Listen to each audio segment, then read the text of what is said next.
no puede llegar uno y decir, mire, yo soy muy bueno como escolta, soy muy bueno como guardaespaldas, pertenecí a la Agencia Federal de Investigaciones, el FBI, pertenecí a la Agencia Nacional de Inteligencia. No.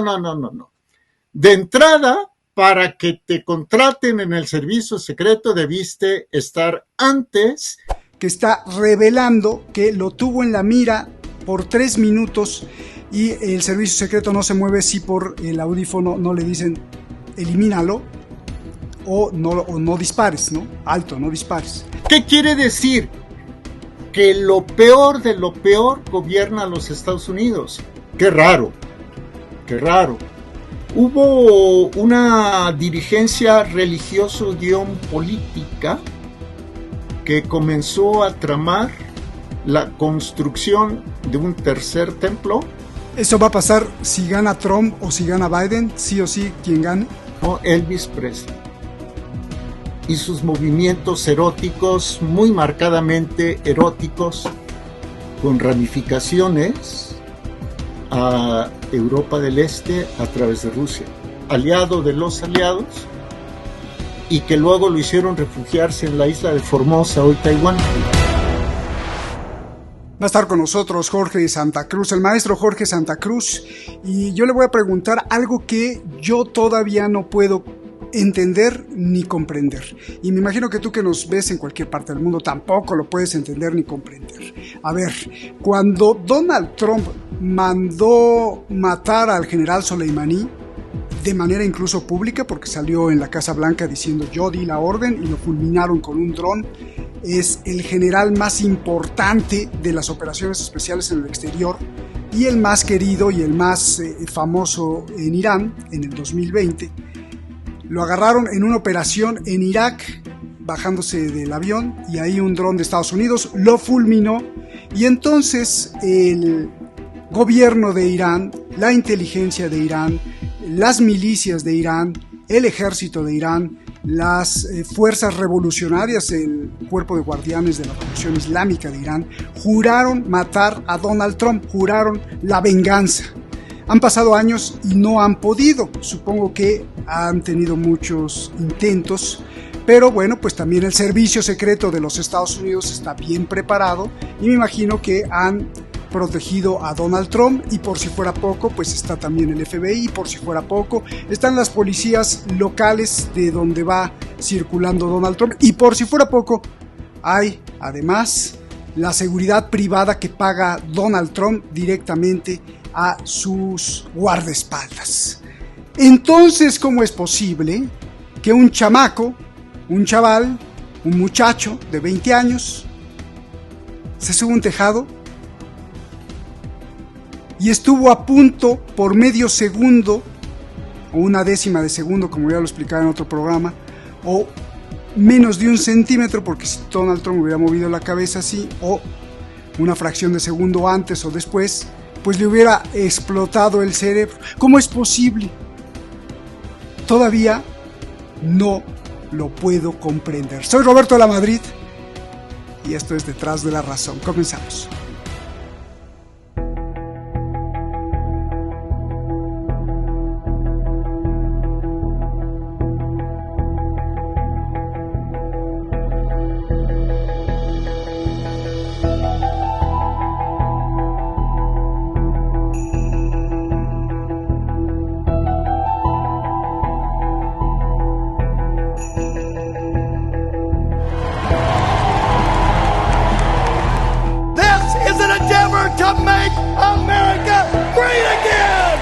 President of the United States, Donald J. Trump.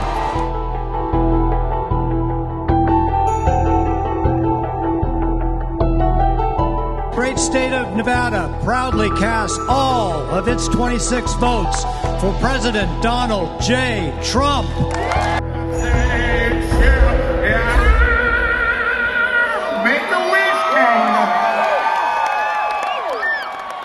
Don't miss Trump next time.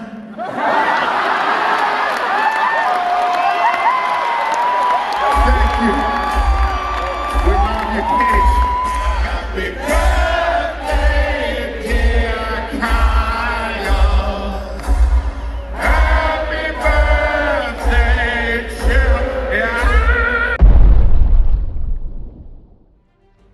gracias como siempre a toda la comunidad detrás de La Razón. Vámonos directo con Jorge Santa Cruz, maestro. Maestro, qué gusto saludarte, es un placer como siempre tenerte aquí y sobre todo en los momentos pues tremendos que vive el mundo, momentos de crisis, momentos muy puntuales. Por cierto, felicidades por la anterior participación y explicación, la exposición sobre esta ley que pretende prácticamente castigar a Jesús. Tuvo un éxito rotundo, mucha gente comentando ahí. Gracias. Oye, Jorge, y pues recuérdanos tu canal, ¿no? ¿Dónde te puede seguir la gente? ¿Qué espacios también escribes artículos, columnas? Por favor, dinos todas las direcciones para que hay mucha gente que pregunta ¿dónde te podemos seguir? Roberto, muchísimas gracias.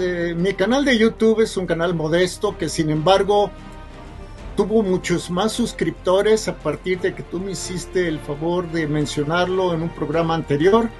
En YouTube es Jorge Santa Cruz Periodista, @Jorge Santa Cruz Periodista. Y mi página, aunque no le he trabajado demasiado, es periodismosincompromisos.com. periodismosincompromisos.com.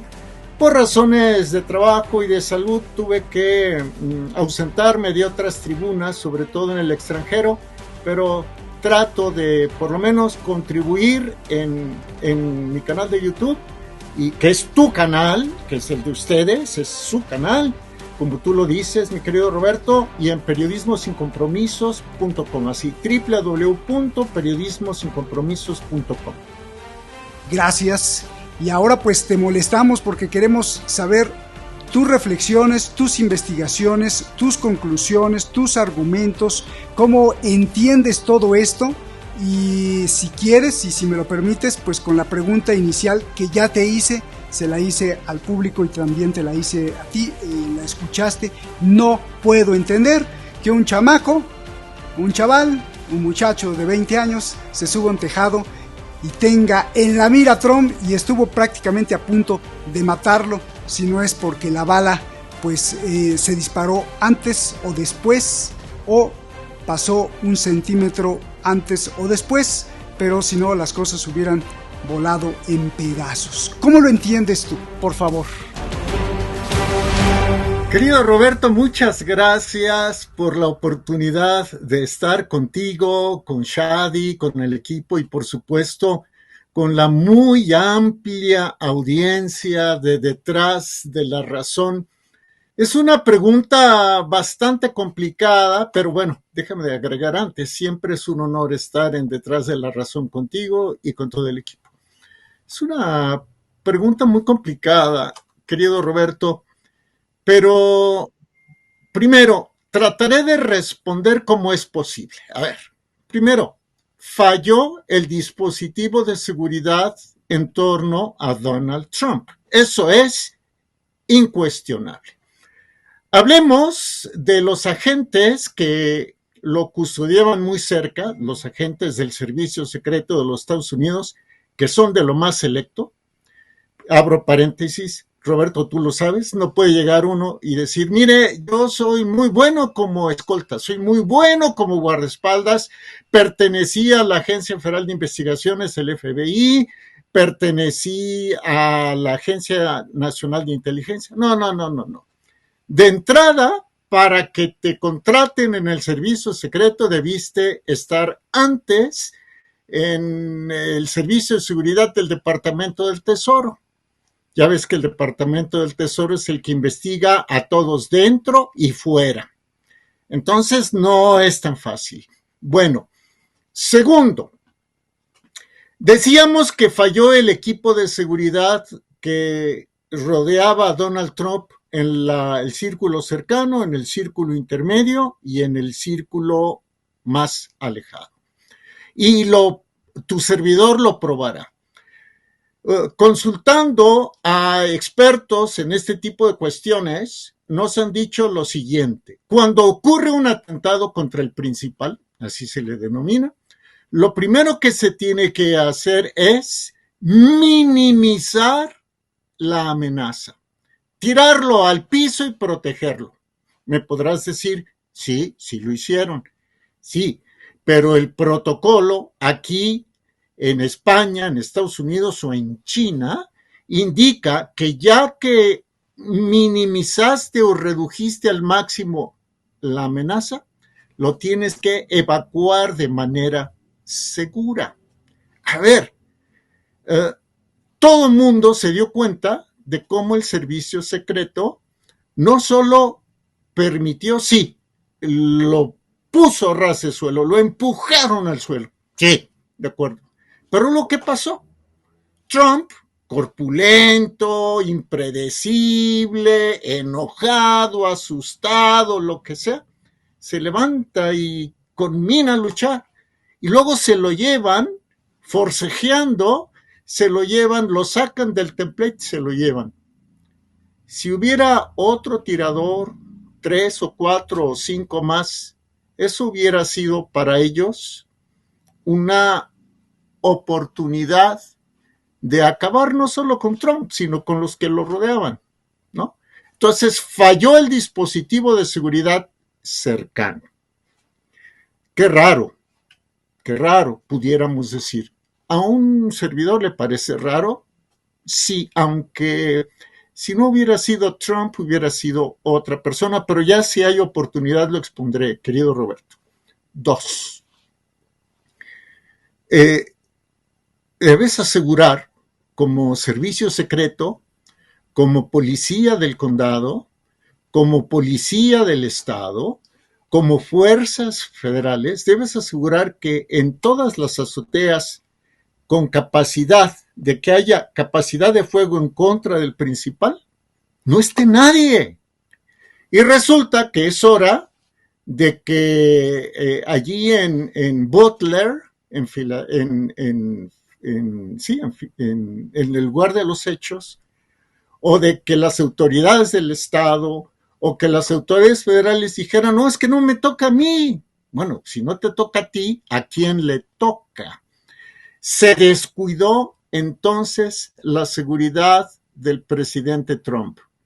Falla humana, cabe la probabilidad, querido Roberto. Pero también un servidor habla o piensa que pudiera tratarse no solo de una falla humana, sino de una falla deliberada. Es tal la polarización en los Estados Unidos que no se puede descartar esto. Y antes de devolverte la palabra, termino con lo siguiente. Días antes, el medio político, que es uno de los más connotados allá en Estados Unidos, reveló el contenido de una conversación telefónica entre el presidente demócrata Joe Biden y uno de los que financian, uno de los donantes para su campaña.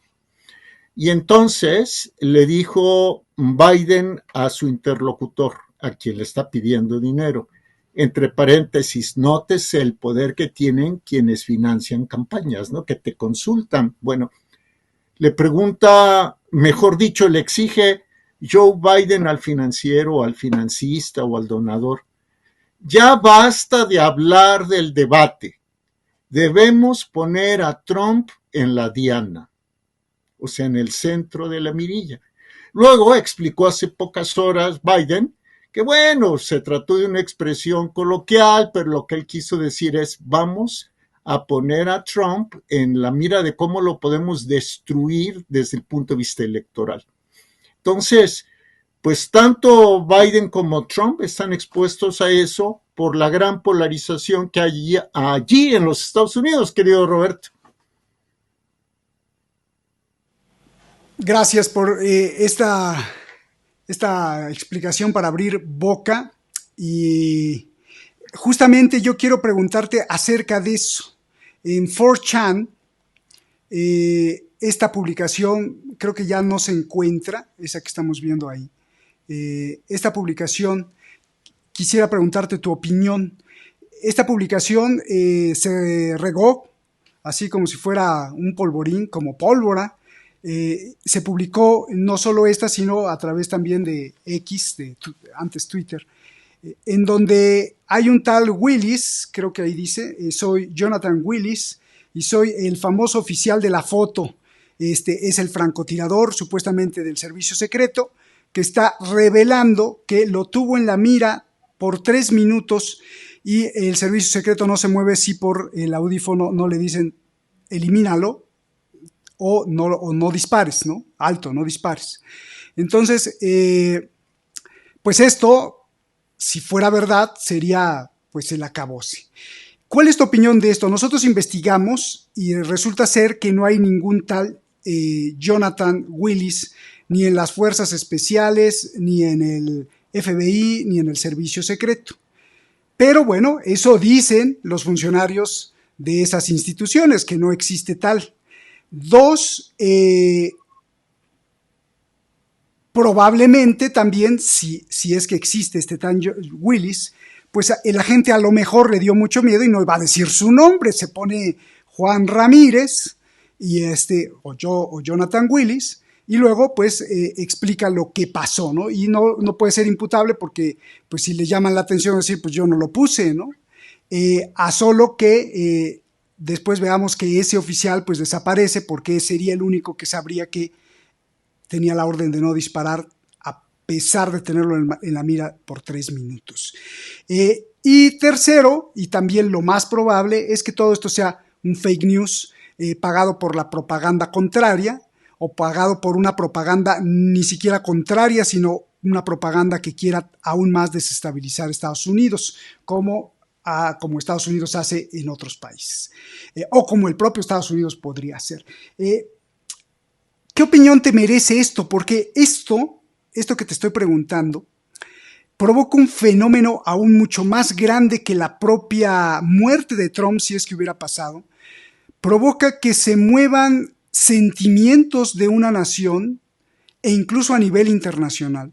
Provoca que se muevan narrativas y estamos entrando ya al terreno cognitivo. O sea, una cuestión así, independientemente ya si es verdadera o falsa, provoca una tremenda vorágine en la cuestión de narrativas. Y es como si estuviéramos en una guerra caliente militar de disparos, pero solamente que aquí, con ideas, con narrativas. ¿Qué opinión te merece esto? Y por supuesto, si también me puedes decir qué tanta probabilidad hay de que sea verdad, que sí hubiera habido un tirador ahí del servicio secreto y que le ordenara no disparar. Por favor, Jorge. Querido Roberto, no lo sé. Tengo que hablar con toda la franqueza del mundo. No tengo los elementos probatorios para sustentar que lo que se publicó es cierto o lo que se publicó es falso. Pero sí te puedo decir, por ejemplo, que en la década de los 1940, por ahí de 1947, 48, la década de los 50, hubo muy altos mandos de las Fuerzas Armadas de los Estados Unidos que advertían, ojo con lo que voy a decir, porque si hay tiempo me gustaría desarrollar el tema, que desde el Departamento de Estado, que en ese momento tenía mando sobre las fuerzas militares en Asia lejana, y que desde la Casa Blanca se protegía a la China roja, a la China comunista de Mao Zedong.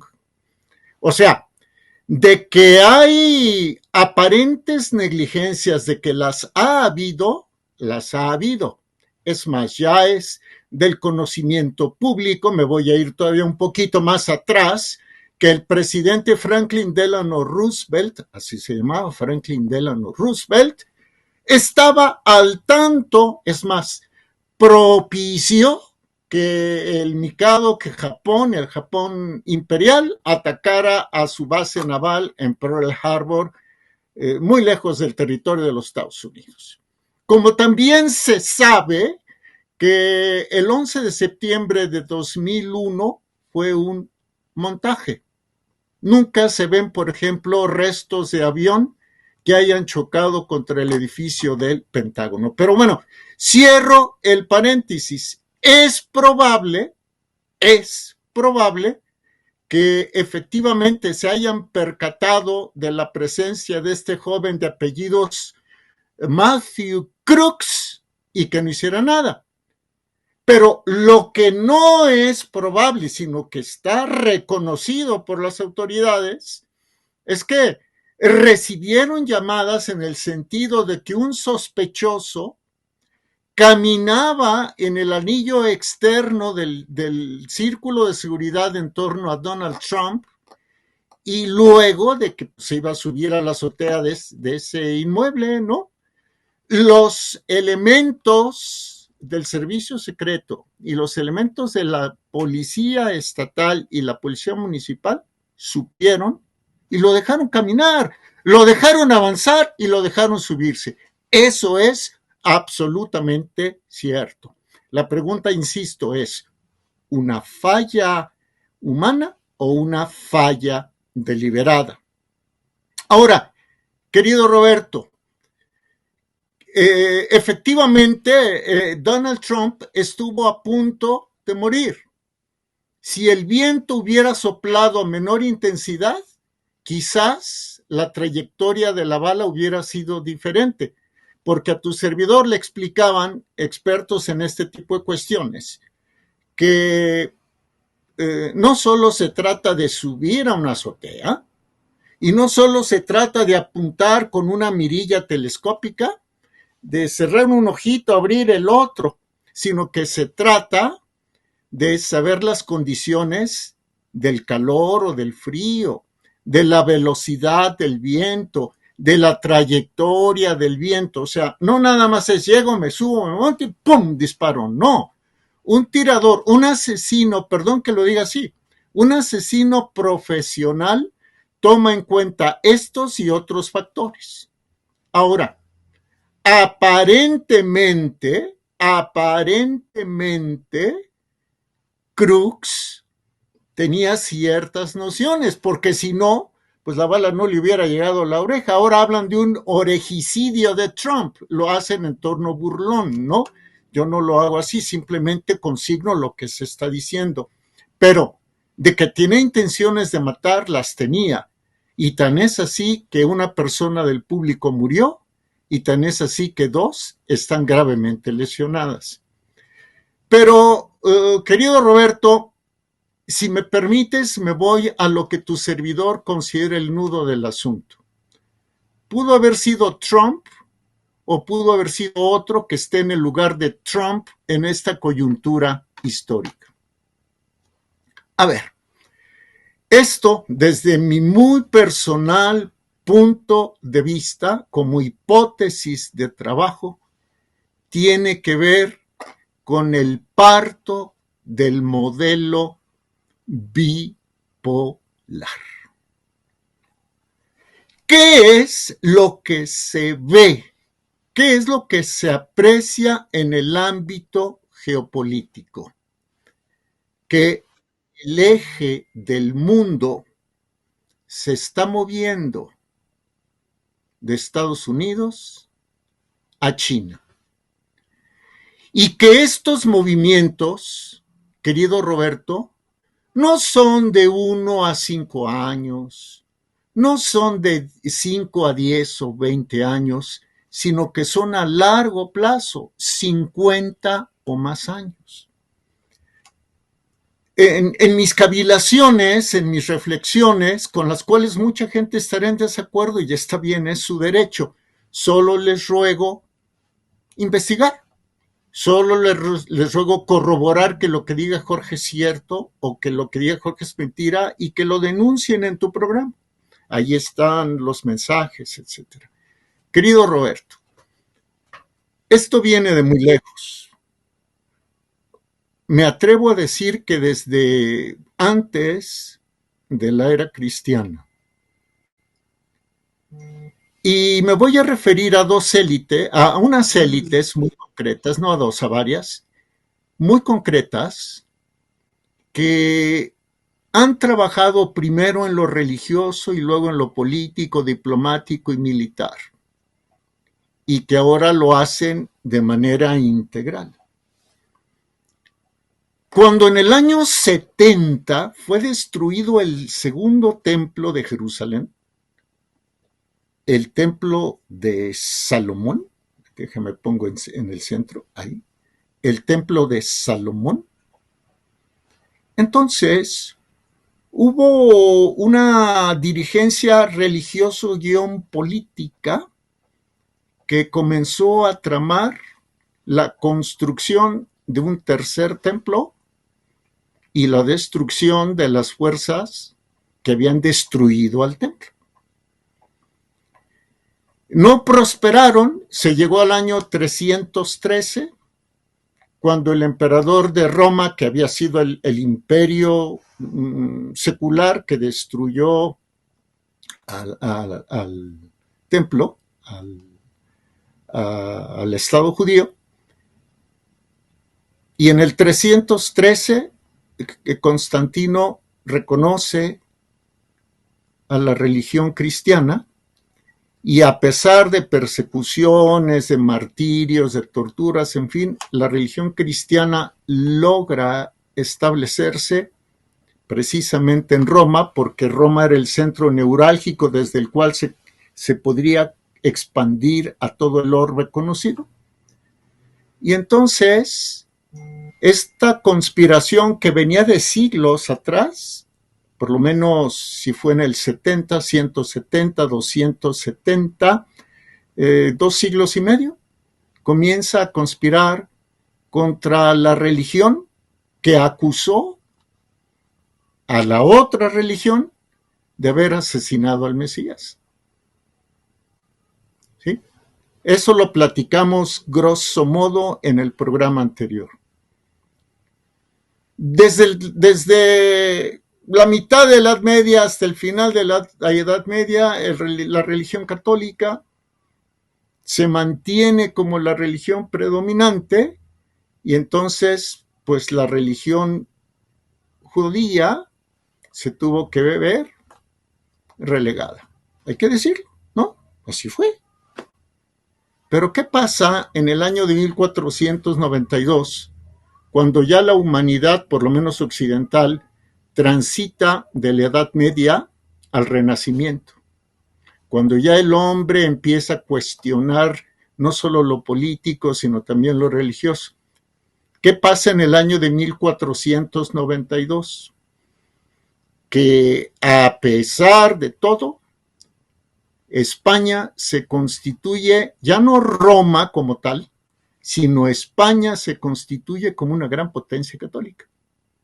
Y entonces el eje del mundo en ese momento está en España. 1492.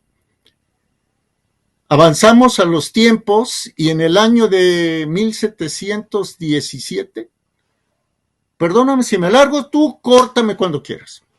Hermano, es tu programa y por favor, las horas que quieras, porque yo te pongo mucha atención, gozo sobre todo con ese conocimiento profundo de la historia que muchos, estaba pensando, podrían decir, bueno, ¿qué tiene que ver? Yo les pido calma porque lo va explicando y a mí me gusta que lo expliques así, tabique por tabique por tabique hasta llegar al punto. No, adelante, solamente que me cambié de posición, es todo. Ahí vamos, mi querido Roberto, hermano. En el año de 1717 se reorganiza la masonería universal en Inglaterra. Y en Inglaterra, ya desde 1711, se conocía de un documento de trabajo para combatir a la metrópoli, al eje del mundo que era la España católica. Y con la reorganización de la masonería, entonces se aceleran los preparativos.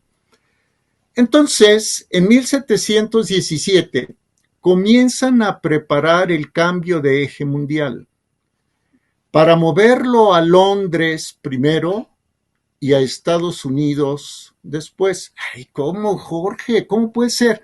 Lo voy a explicar. No podía ser en la Europa continental por la fuerza que tenía España. Entonces, la mueven esta planeación a Londres y Londres es la cuna del actual liberalismo. Todavía en el siglo XVIII España es fuerte a pesar de las traiciones, pero nos ubicamos entonces en el año de 1776, cuando Estados Unidos proclama su independencia. Y aparentemente nada tiene que ver con lo que tu servidor dice. Ojo, ya aparece en escena Estados Unidos. Ojo con esto. ¿Y por qué Jorge Santa Cruz trae a colación a Estados Unidos?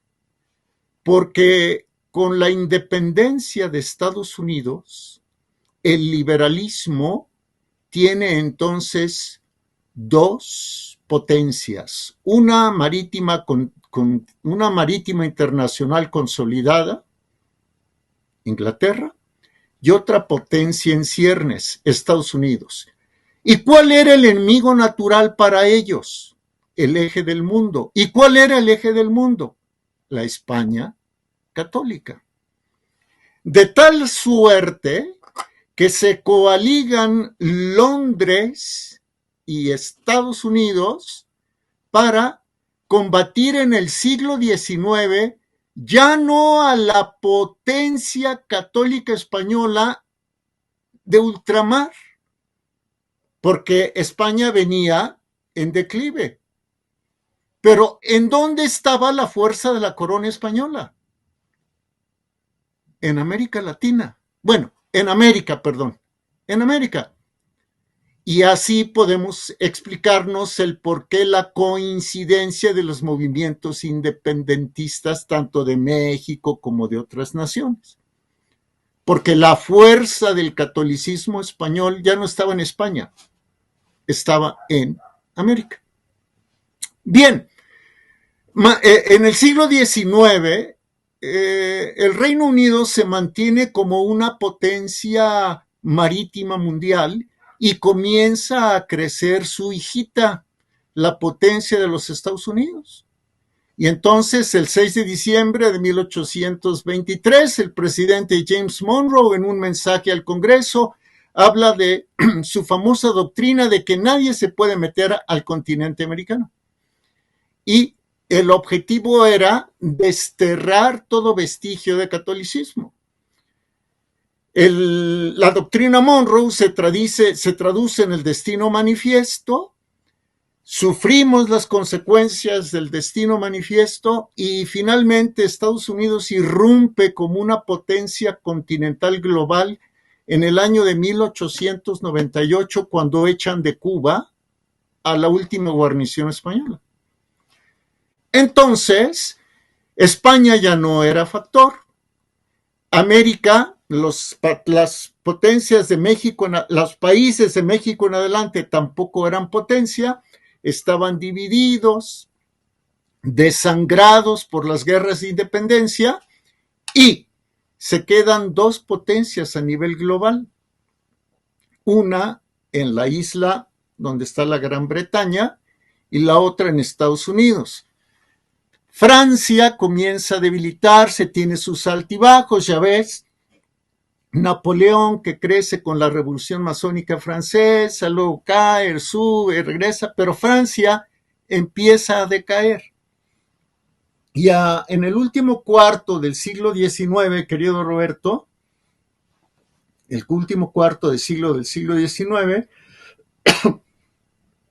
las dos grandes potencias, sobre todo la europea, el Reino Unido, ve que hay otra amenaza contra ella, que son los nacionalismos europeos, especialmente el nacionalismo alemán, con el Segundo Reich, con Bismarck y todo lo que sucedió después. Se viene en 1870-71 la guerra franco-prusiana, la pierde Francia y entonces Alemania, Prusia, se convierte en un competidor natural del eje del mundo que es Londres. Entramos al siglo XX y la Primera Guerra Mundial no es otra cosa que el intento de Inglaterra por deshacerse de Alemania como potencia para que Inglaterra siga siendo el eje del mundo. Inglaterra no tiene los recursos suficientes, ni siquiera con la ayuda de Francia, y entonces Inglaterra le pide a su hijita, a los Estados Unidos, que sea la que incline la balanza a favor de quién, de Inglaterra y de Francia. Y entonces derrotan a Alemania. Pero resulta que Alemania no se da por vencida, se viene el Tercer Reich, ¿y qué creen? Que para derrotar al Tercer Reich era necesaria también la participación de Estados Unidos. Entonces, fíjate, siglo XVIII, eje del mundo, Inglaterra, siglo XVIII. Siglo XIX, eje del mundo, Inglaterra. Y va preparando a su hijita, Estados Unidos, para que Estados Unidos sea el eje del mundo en el siglo XX.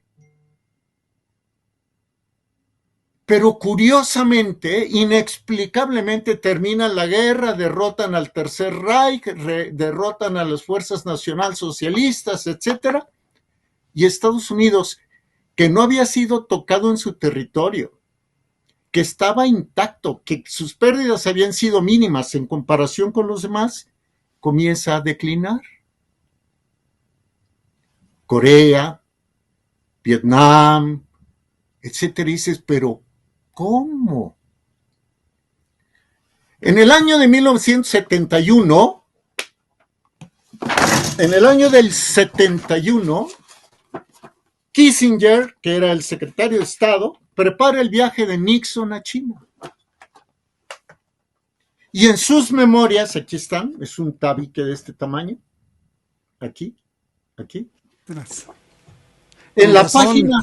Con razón nos dices tantas cosas, pues si te has leído todo Kissinger, ahí están muchos secretos. 721 la página. Querido hermano, mira, personas, amigas del auditorio, las que no son amigas, que son escuchas, con eso es más que suficiente. En el segundo párrafo de la página 721 dice: China no era importante para nosotros solo porque era físicamente poderosa. Zhou Enlai, que era el primer ministro de Mao, Zhou Enlai estaba en lo cierto al repetir sus protestas de que su nación no era una superpotencia. Dice Kissinger. En realidad, si China hubiera sido más fuerte, no habría perseguido el mejoramiento de nuestras relaciones con Estados Unidos con tanta decisión. O sea, China no era una superpotencia en 1971, 73, y lo reconoce Kissinger, fíjate, pero luego se contradice. En realidad, dice, Pekín nos necesitaba a Estados Unidos para romper su aislamiento y como contrapeso a la mortal amenaza de su frontera norte. O sea, lo que se barruntaba en la entonces Unión Soviética. Que la Unión Soviética fue la primera en armar a Mao Zedong. O sea, nadie lo puede negar. Bien, sigo. Los días, aquí es donde viene ya la contradicción y la manipulación de la historia de este genio del mal que se llamó Henry Kissinger. Fíjate, Roberto, los días en que disfrutábamos del lujo de elegir el momento que queríamos comprometernos en asuntos internacionales estaban muy lejanos. Ya se habían comprometido contra Hitler, ya se habían comprometido contra Guillermo II, pero dice, los días en que habíamos elegido, ya me perdí, aquí voy de nuevo. ¿Dónde está? Los días en que disfrutábamos del lujo de elegir el momento en que queríamos comprometernos en asuntos internacionales estaban muy lejos.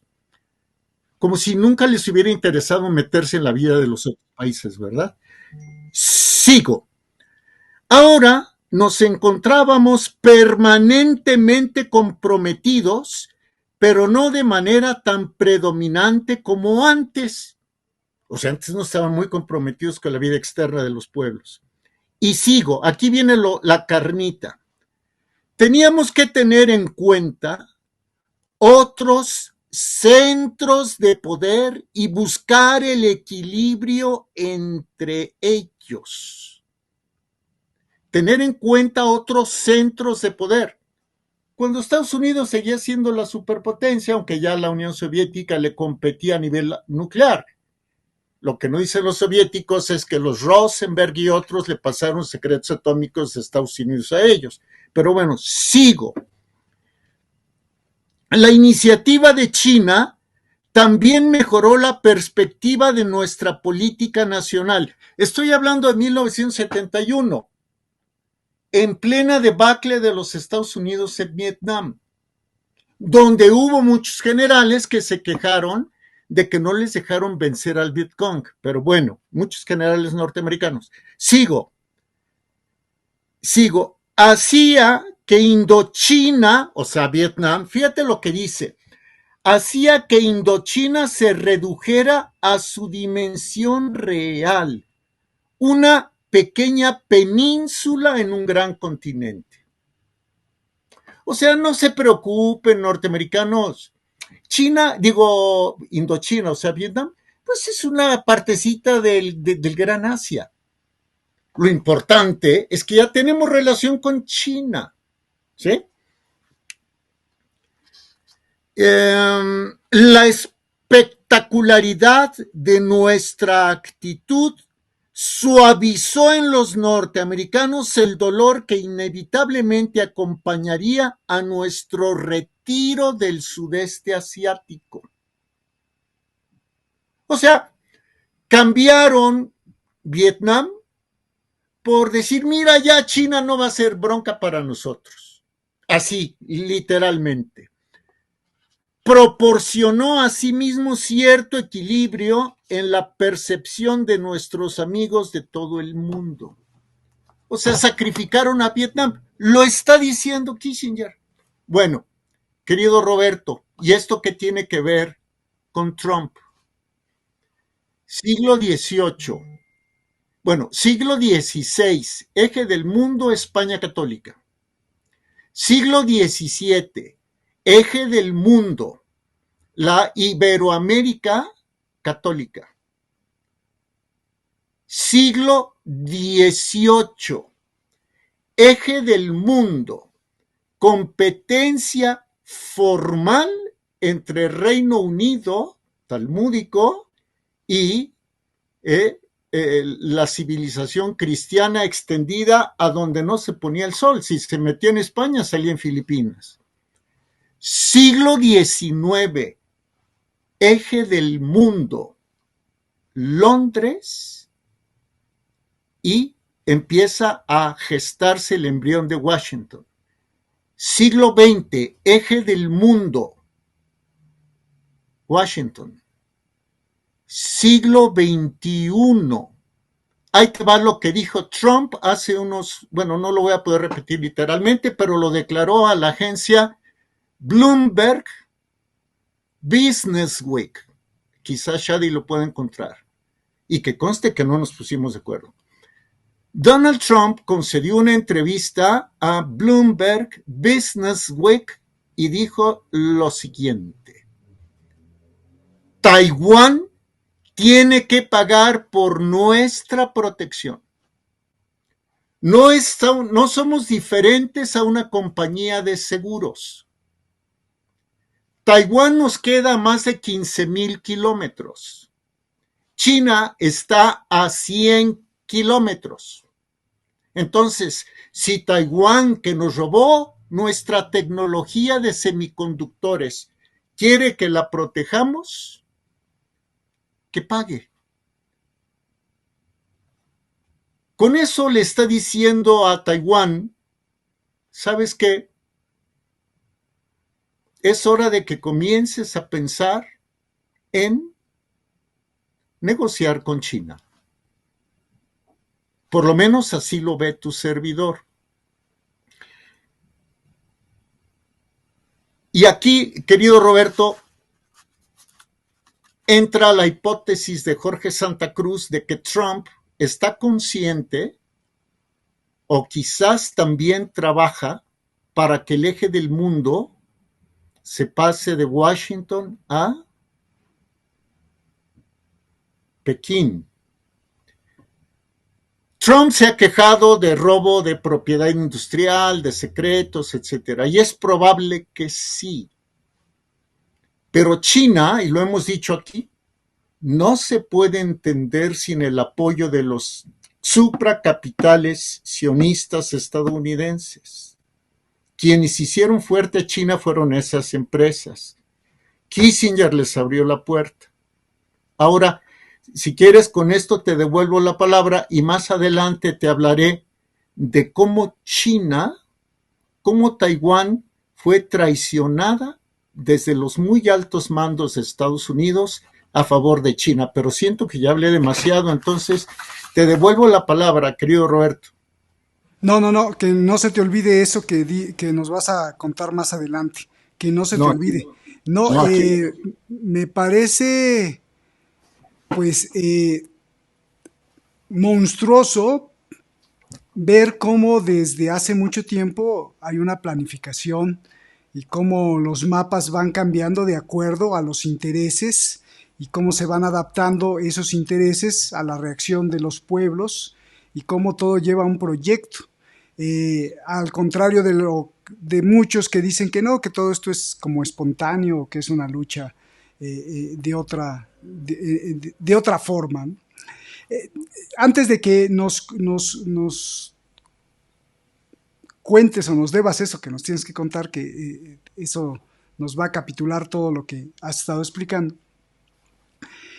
yo te quiero preguntar, a ver, pareciera que no convendría para los bélicos o los guerreristas que Donald Trump estuviera en el poder, porque no solo de Taiwán dijo que pague, sino también le llamó ratero a Zelensky, porque dice que cada vez que va a Estados Unidos se lleva muchos millones de dólares y se lleva mucho apoyo. Entonces también le estaría leyendo la cartilla a Ucrania y decir, pues no te vamos a apoyar, y tal pareciera que Trump se dedicaría, si fuera presidente, a regresar a un nacionalismo que le pudiera dar algo de poder a los Estados Unidos en decadencia.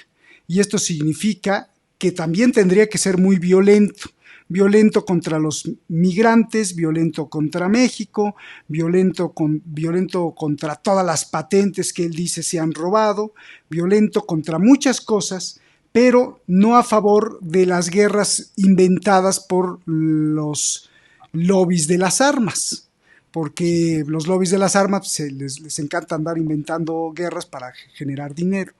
Si esto es así, entonces tal parecería que al lobby o al grupo globalista, guerrerista, belicista, sionista, pues no le conviene de ninguna forma que llegue Donald Trump, y entonces podría ser explicable el asesinato. Que les falló, pues es otra cosa, pero podría ser explicable de ahí. Del otro lado, podría ser que también Donald Trump esté bajo un mandato sionista, pero con diferentes tintes, y que esté funcionando también como una bisagra para que finalmente se cumplan los proyectos. En tercera opción estaría gente que defiende mucho a China y que defiende la idea de establecer un comunismo y que podría decir, no, pues esto son puras patrañas, ¿no? Aquí lo único que vemos es una China que está tratando de ir poco a poco cambiando las fases o los estadios del socialismo para llegar a un comunismo en un futuro, a través de una postura no bélica, sino de comercio, e incluso dicen que es de ganar, porque llega a comerciar con todos los demás y finalmente no hay ninguna imposición ni de lenguaje, ni de tradiciones, ni de políticas, ni de nada, simplemente el peso de la inversión y punto. Aunque ya Javier Martínez la otra vez dijo que el Partido Comunista ha sido el mejor promotor del capitalismo en el mundo, mucho mejor que los Estados Unidos. Entonces ya ahí hay que tener mucho cuidado con eso. Entonces, en estas tres posturas, cómo insertar y cómo explicar el fenómeno, ya no por decir quién lo mandó matar, sino cómo explicar el fenómeno de Donald Trump, porque muchos no lo quisieran en la presidencia, Jorge. Sí, querido Roberto. Donald Trump es producto de la circunstancia y no Donald Trump da origen a la circunstancia. A ver, si Estados Unidos se hubiera manejado en una tesitura nacionalista y férreamente anticomunista, no habría sido derrotado en Corea. No habría sido derrotado en Vietnam. No hubiera permitido que los sandinistas se apropiaran del poder en Nicaragua hace ya 40 años, si no me equivoco. Pero, ¿qué sucede? Que en el Departamento de Estado existe un fuerte grupo de presión que es absolutamente de izquierda. Y esto tiene que ver con lo que te decía de China y Corea. Pero bueno, primero, tengo que probar que Donald Trump es producto de la circunstancia y no que Trump provoque esta circunstancia. Donald Trump llega a la escena pública y llega al poder merced a un discurso de nacionalismo económico, un discurso comercial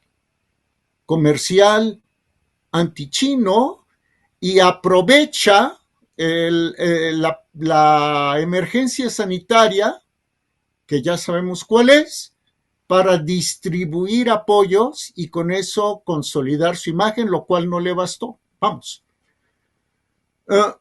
Trump entiende que hay un amplio sector de los Estados Unidos que nada tiene que ver con el Deep State, con el Estado profundo, que nada tiene que ver con el negocio de la guerra, que nada tiene que ver con la especulación en la bolsa, que nada tiene que ver con la manipulación de la opinión pública, y se da cuenta de que ese nicho lo abandonó el ente o la facción globalista y simplemente la aprovecha. Sin embargo, en lo que él consideró que iba a ser su estrategia maestra para reelegirse, y en la cual tu servidor pensó que iba a ser así, y lo dijo en tu programa, lo recuerdo perfecto, cuando empieza a formular los acuerdos de Abraham y cuando traslada la cuando traslada la embajada de Estados Unidos de Tel Aviv a la Jerusalén ocupada, un servidor leyó eso como que Trump va a ser el próximo presidente de los Estados Unidos, porque está jugando con la carta del sionismo y de los lobbies sionistas allá. Me falló y lo tengo que reconocer. ¿Por qué me falló? Porque no fue suficiente que matara al teniente general Qasem Soleimani, al cual tú te referiste al inicio del programa. Querían algo más, y lo que querían algo más era aislar a Irán tanto como fuera posible. Trump se salió del acuerdo de los 5+1 con Irán para su programa nuclear, algo que tú conoces mejor que nadie, yo pienso, pero no le alcanzó.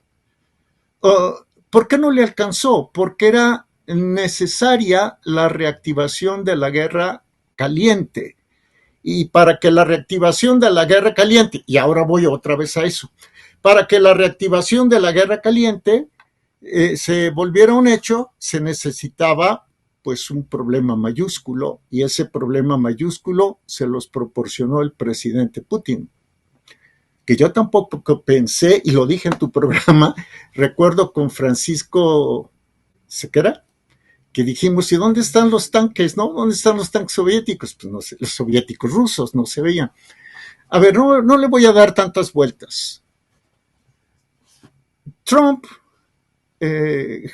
cautivó al público de clases bajas y medias con un discurso de nacionalismo económico que desatendieron los otros, y pensó que le iba a alcanzar poniéndose de tapete de los lobbies sionistas, pero descuidó el asunto de la guerra. En una declaración en diciembre del año pasado, el secretario de Estado de los Estados Unidos, Anthony Blinken, lo puede buscar el público, declaró que el 90% de los recursos bélicos que se mandaban a Ucrania regresaban a la industria militar de los Estados Unidos, ¿no? Entonces, a Trump le falló eso. Ahora, quiere volver a ser presidente y le está diciendo a Taiwán, si quieres que te defienda, págame. Ya es muy diferente el si quieres que te defienda, págame, es que somos socios y es que yo tengo la obligación. O sea, Trump está abriendo la puerta a una escalada militar en el estrecho de lo que se llamaba el estrecho de Formosa. Y eso puede agradar al complejo militar industrial. Ahora, ciertamente critica a Zelensky, pero pues no critica al presidente de Rusia. Yo le preguntaba hace unos días a un analista de izquierda, le digo, oye, ¿no será que Putin está en complicidad? Porque sin Putin no habría un envío de 191 millones de dólares. ¿A dónde? A Ucrania. Se necesita un enemigo de ese tamaño para que el negocio funcione. Pero bueno, a ver, Roberto, Trump está abriendo la posibilidad ya de que efectivamente nazca el modelo bipolar, y te digo por qué. Les planteo mi hipótesis de trabajo. Estados Unidos dejó crecer a China. China no se entendería, el Partido Comunista Chino y China capitalista no se entenderían sin Estados Unidos.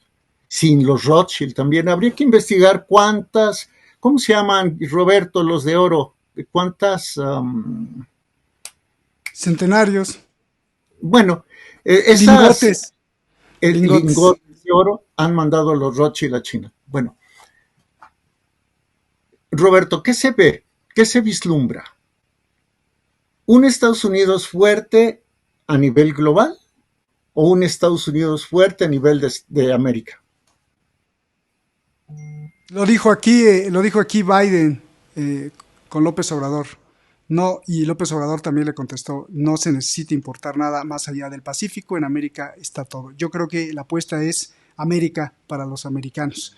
América, y eso, ya China y Asia y todo, pues quédate ya con él, porque ni podemos y nos va a resultar costoso. Bueno, no sé, eso puede parecer con todos los dichos y como vemos toda la forma en que se está moviendo las finanzas. Eso es. Ese es América para los americanos de James Monroe el 6 de diciembre de 1823. Ahora, China estaría disociado del enfoque capitalista talmúdico de quienes empoderaron a la Gran Bretaña, quienes empoderaron a Estados Unidos. No, ellos no tienen patria o quieren que su patria sea todo el universo o todo el mundo en este caso. Entonces no nos debemos escandalizar.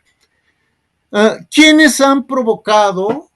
Pregúntale a tu público y a ti, por supuesto, Roberto, ¿quiénes han provocado el colapso moral, el colapso ético, el colapso histórico de Estados Unidos?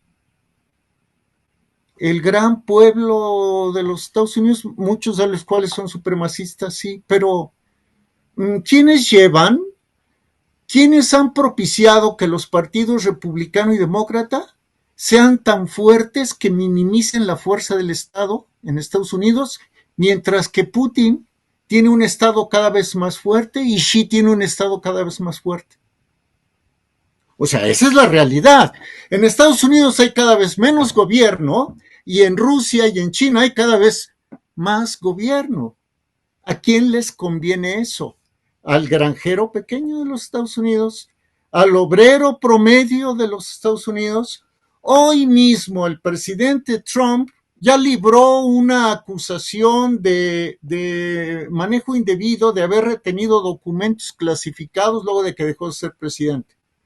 Pero fue declarado culpable de haber manipulado estados financieros para ocultar los pagos que le hizo a una actriz porno. Por el otro lado, el presidente Biden sabe que su hijo está declarado culpable de manejo irresponsable de drogas en posesión de armas de fuego y no se ha clarificado nada de la responsabilidad de Biden con las conexiones hacia su hijo Hunter Biden y los manejos turbios en la petrolera ucraniana Burisma. Qué asco, ¿no? Qué asco, Jorge, porque, o sea, está acusado de drogas, sí, pero pues es lo de menos. Todo lo que había detrás de Burisma, porque incluso está ligado con laboratorios.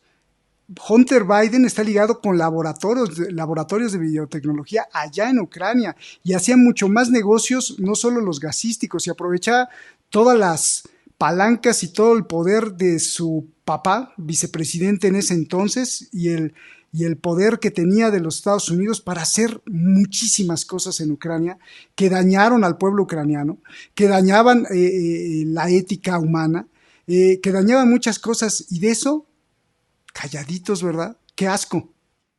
Bueno, esa es la calaña de gente que gobierna a los Estados Unidos. Hombre, no vamos a hablar de decencia en Barack Obama y en Hillary Clinton, por ejemplo, con las primaveras árabes, por decir algo. O no vamos a hablar de decencia y de rectitud política y ética con George W. Bush. No podemos. ¿Qué quiere decir? Que lo peor de lo peor gobierna a los Estados Unidos y que la peor basura se difunde a los televidentes, a los lectores, a los radioescuchas, a los internautas de los Estados Unidos, so pretexto de la libertad de expresión. Desde la década del 50, cuando Estados Unidos quedó como la gran potencia después de la derrota nacional socialista, comenzaron a torpedear el concepto tradicional de familia, comenzaron a torpedear que una familia es el producto de la unión amorosa entre padre y madre, que el consumo de drogas debe ser ad libitum, o sea, a gusto de las personas, etcétera. Desde entonces viene la decadencia moral. ¿Quién promocionaba eso? No solo a quién le convenía, ¿quién promocionaba eso? ¿Quién promocionaba toda esta guerra de emociones llena de colores y sabores y si quieres meterte fentanilo también? O sea, ¿quién? Yo recuerdo haber mencionado en algún programa contigo a un grupo vocal extraordinario en cuanto a su calidad musical que se llamó The Mamas and the Papas, por ejemplo, ¿no? Y hay que ver qué le pasó, por ejemplo, a una de las voces femeninas, ¿no? ¿Esos eran los de California Dreams? Esa Claro, canción. O sea, claro.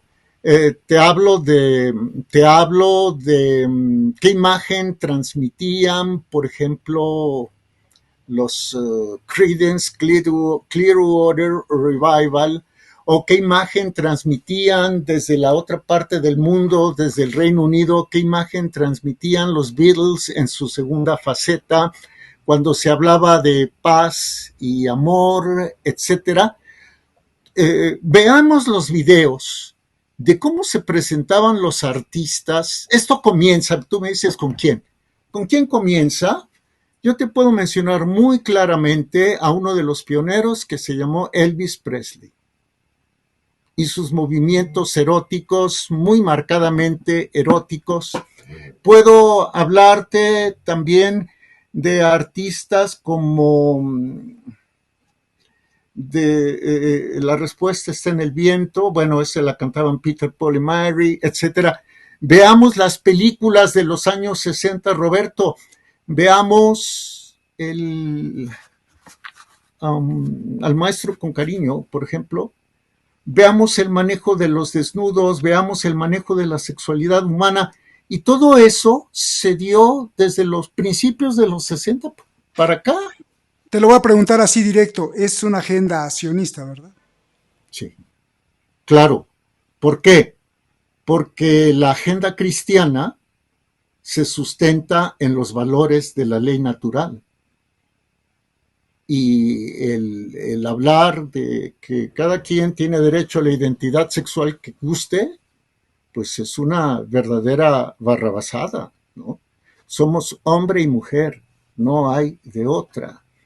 El matrimonio tiene como prioridad perpetuar a la especie. Fíjate, perpetuar a la especie. Nosotros no damos la vida, simplemente la transmitimos. Entonces es una agenda sionista, pero es muy cómodo no darse cuenta, o es muy cómodo no querer darse cuenta. Y regreso a Trump. Trump ha llevado una vida disipada. Antes hablaba a favor de la vida, en contra del aborto. Hoy ha dejado que los estados decidan si aprueban el aborto o no en la Unión Americana. O sea, le ha bajado ya. Hoy Joe Biden, en cambio, se manifiesta católico pro LGBTQ+. O sea, no puede ser. Entonces, cuando tenemos a lo peor de lo peor y el bombardeo ha sido tal que las costumbres se han disipado, no solo ya en Estados Unidos y en el mundo, entonces a Estados Unidos quiere decir que ya lo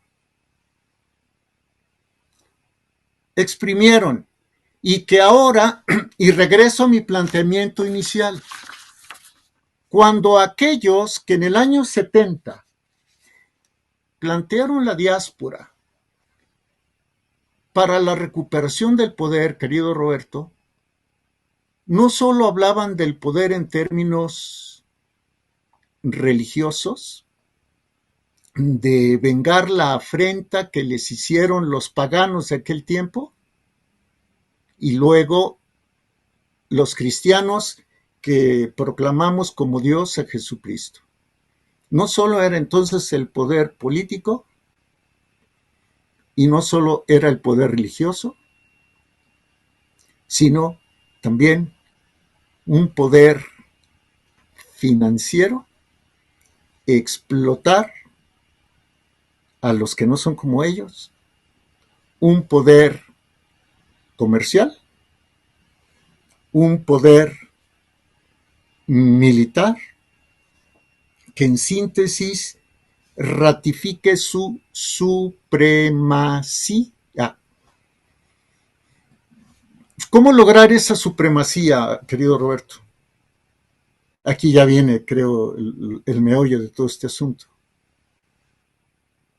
Los Rockefeller planteaban en 1973 un orden mundial trilateral. Fundaron la Comisión Trilateral. Pero a como se han dado las cosas hoy, vemos que ese modelo va a ser bipolar. Estados Unidos en América, quizás en Europa Occidental, y China en el Asia lejana, con ramificaciones a Europa del Este a través de Rusia. Rusia no tiene el poderío económico de China. Yo le pido a tu público que investigue a cuánto asciende el Producto Interno Bruto de Rusia, a cuánto asciende el Producto Interno de China y a cuánto asciende el Producto Interno de Estados Unidos. El problema con Estados Unidos es que además lo han ido minando desde el punto de vista financiero.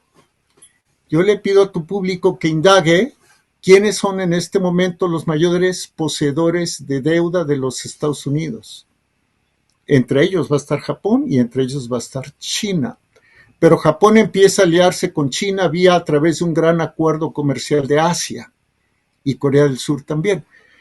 Entonces, una convivencia armónica, no te molesto ni me molestes, entre Estados Unidos y China les garantiza la supremacía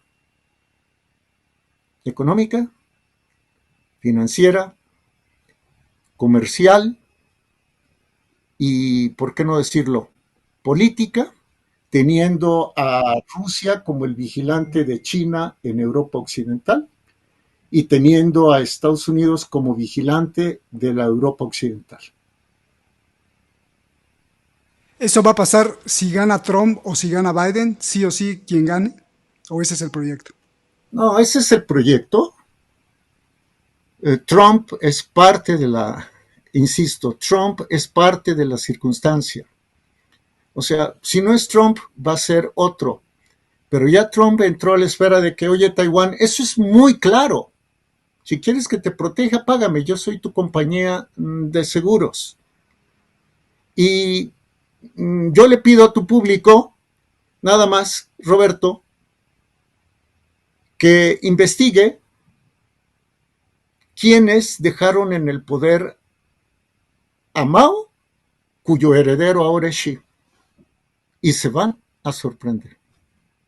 Para mí, el proyecto sionista es un mundo bipolar con una convivencia pacífica y armónica entre China y Estados Unidos. Que dé paso después al transhumanismo, ¿no? Claro, esa sería la etapa final del proceso. A ver, ¿China está en el Foro Económico Mundial de Davos? Sí, no se ha salido. Entonces forma parte del Foro Económico Mundial de Davos. Perfecto, muy bien. Segundo, en Estados Unidos, en Asia, en Europa, en América, ¿se utilizan los métodos de seguridad y seguimiento personal de China? Cámaras en las calles, detectores de conversaciones en los teléfonos, visores nocturnos, ¿se utilizan en Estados Unidos, sí o no? Yo le ruego entrar a tu audiencia a la página del Ron Paul Institute, al Instituto Ron Paul para la Paz, y ahí verán una serie de artículos que casi no se publican en la gran prensa de Estados Unidos, donde ellos mismos señalan que están peor en vigilancia biométrica, por eso es el paso siguiente, el transhumanismo, que están peor en Estados Unidos que en China. ¿No acaso aquí en México tenemos el método del contrato social? ¿No Claudia Sheinbaum nos puso que si cometías una infracción te quitaban un punto y luego te quitaban otro punto? ¿De dónde lo sacó? ¿Lo inventó ella o lo copió de China? Entonces, hay muchísimos vasos comunicantes económicos y financieros. ¿Qué sucedería si China le deja de exportar a Estados Unidos? ¿O qué sucedería si Estados Unidos le deja de exportar a China? Pero bueno, para eso tenemos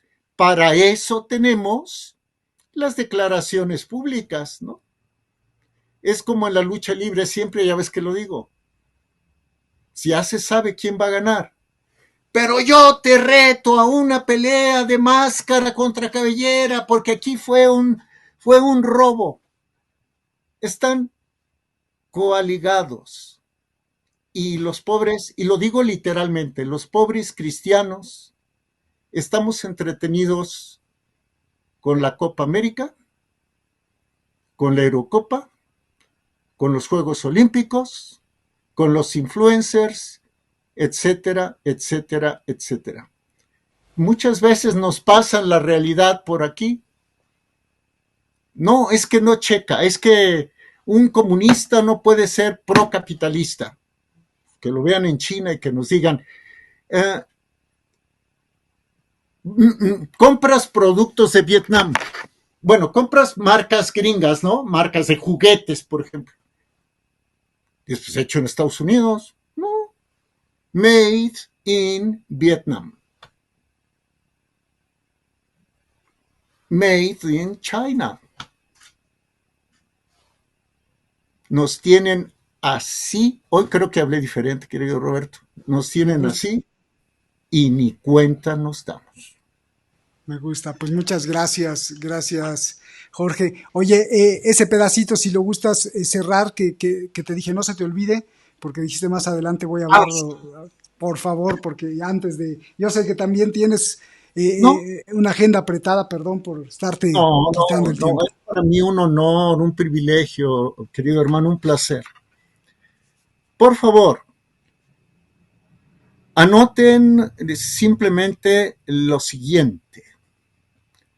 Y pueden buscarlo en internet, aunque creo que ya lo bajaron. En el año de 1947, el general Albert, como Alberto sin la O, Cody, C-O-A-D-I, y de apellido Wedermeyer, W-E-D-E-R-M-E-Y-E-R, alertó al gobierno de los Estados Unidos que el comunismo pretendía apoderarse de China y de Corea. Se lo advirtió al Departamento de Defensa, se lo advirtió al Departamento de Estado y a la Casa Blanca, a cargo entonces de Harry Salomon Truman, y no le hicieron caso.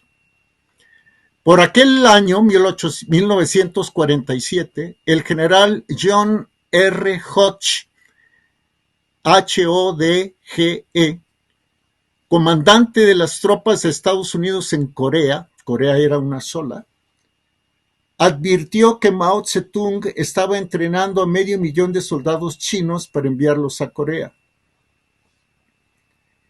A cambio, la respuesta del Departamento de Estado fue reducir el número de tropas estadounidenses en Corea.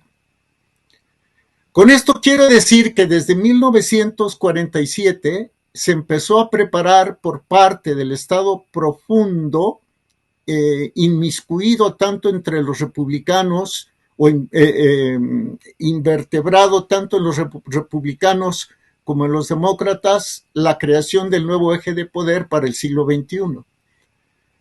El 25 de junio de 1950, las tropas comunistas asentadas en la parte norte de Corea cruzaron el paralelo 38, invadieron la parte sur de Corea.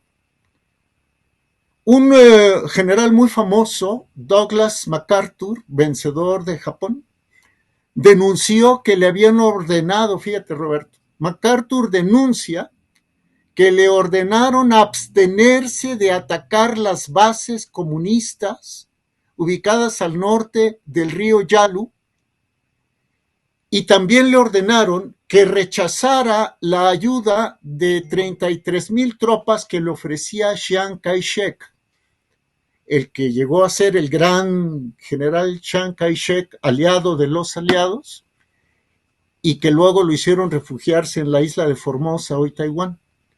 Entonces, ni dejaron atacar a los comunistas en sus principales bases en el río Yalu, ni le dejaron recibir a 33,000 tropas que le ofrecía Chiang Kai-shek, a pesar de que había sido aliado de los aliados.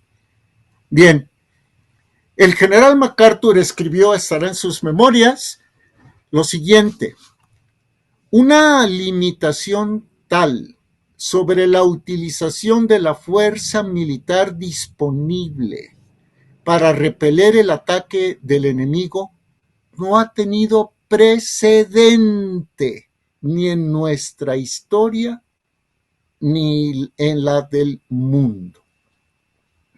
A MacArthur le prohibieron atacar las principales bases comunistas en el río Yalu, pero los comunistas pudieron atacar a placer las bases de los Estados Unidos del otro lado del río y en sus principales posiciones en Corea y Corea del Sur ahora, ¿no? Mao quería toda Corea, pero no podía quedarse con ella.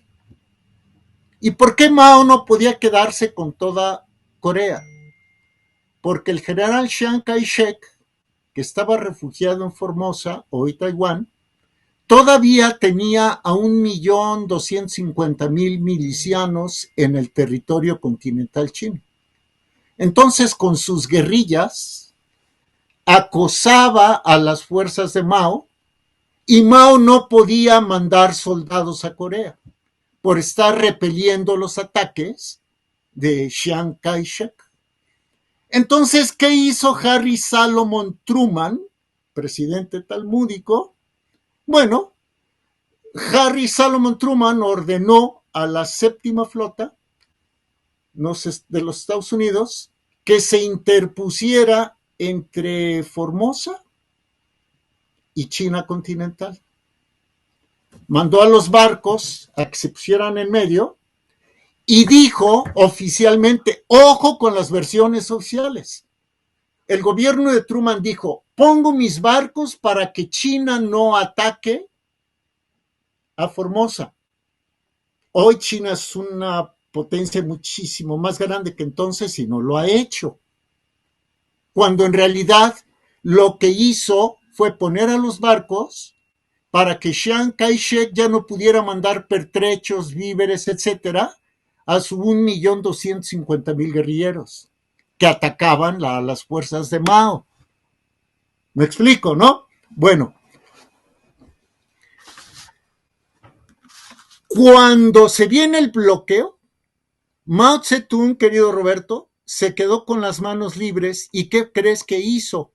Mandó a 2 ejércitos del Ejército Popular de Liberación, los mandó a Corea y mientras a Estados Unidos no se le permitía atacar o atacar y regresar, como sucedió también en Vietnam, entonces los comunistas finalmente ganaron la guerra en Corea, aunque hay un armisticio desde 1953, ya ves que hay una zona desmilitarizada, etc.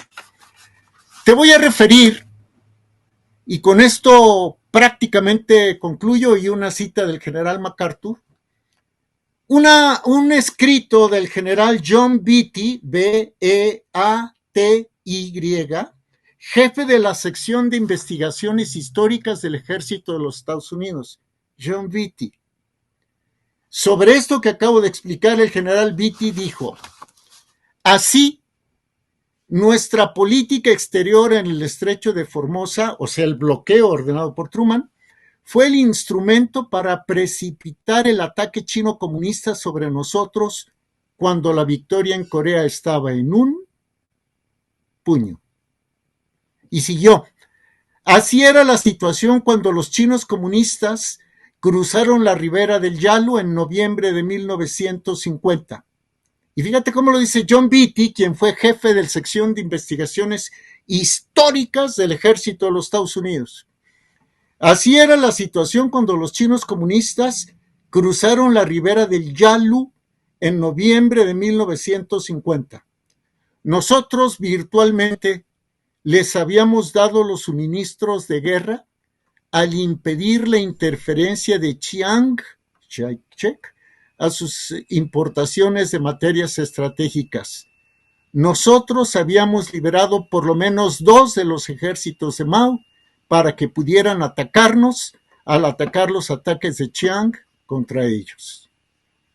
Eso dijo Beatty, es oficial, no es que se lo saque la manga.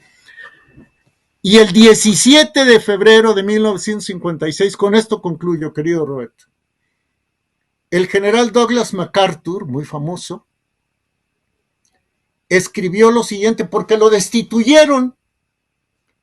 Y es que MacArthur decía, ellos, o sea, el Vietcong, el Corea del Norte y China, saben lo que yo hago. Y entonces, en sus memorias, el 17 de febrero de 1956, el general MacArthur escribió, Lo que probablemente decidió de un modo definitivo mi destitución es el hecho siguiente. En enero pedí la apertura de una encuesta de traición para destruir una red de espionaje responsable de fugas relativas a mis informes ultra secretos a Washington. Mis planes de campaña, incluidos los del Octavo Ejército, eran comunicados diariamente a Washington. El general Walker, W-A-L-K-E-R, el general Walker, se quejaba continuamente de que el enemigo conocía de antemano todos sus movimientos. O sea, que de Washington los transmitían a China y a Corea. Estos testimonios se pueden encontrar. Yo le pediría a tu público, por favor, y esta es la cereza del pastel. La palabra de la cereza del pastel, mi querido Roberto, ya te robé, es que hoy vengo desatado, caray. La cereza del pastel es investigar. Investigue si todo lo que se le dice es cierto o falso. Compruébelo. Y tenga en cuenta que la historia no es como queremos que sea. La historia es como es, nos guste o no nos guste. Finalmente, ¿y si China se vuelve un segundo polo qué? Ahí le va. China está metida en México. ¿Cuántos miles de millones de dólares chinos hay aquí? ¿Será casualidad que hayan cerrado una plaza comercial china en el centro de la Ciudad de México? ¿Será casualidad o es una señal de que algo se está moviendo? Nada nos queda lejos, ni siquiera China. Roberto, gracias, es un honor para mí. Pues muchísimas gracias por escucharte, por darnos esa oportunidad, por escuchar tus reflexiones. Creo que es muy importante analizarla. Yo te pido que tú nos estás viendo en España, en Argentina, en Colombia, en México, en Los Ángeles, en todos Estados Unidos, que nos ve mucha gente, que todos los programas, tómense un cafecito, váyanlo pausando, regrésense, vuelvan a escucharlo, vuelvan a escucharlo, tráiganse un cuadernito con notas y vayan anotando ahí.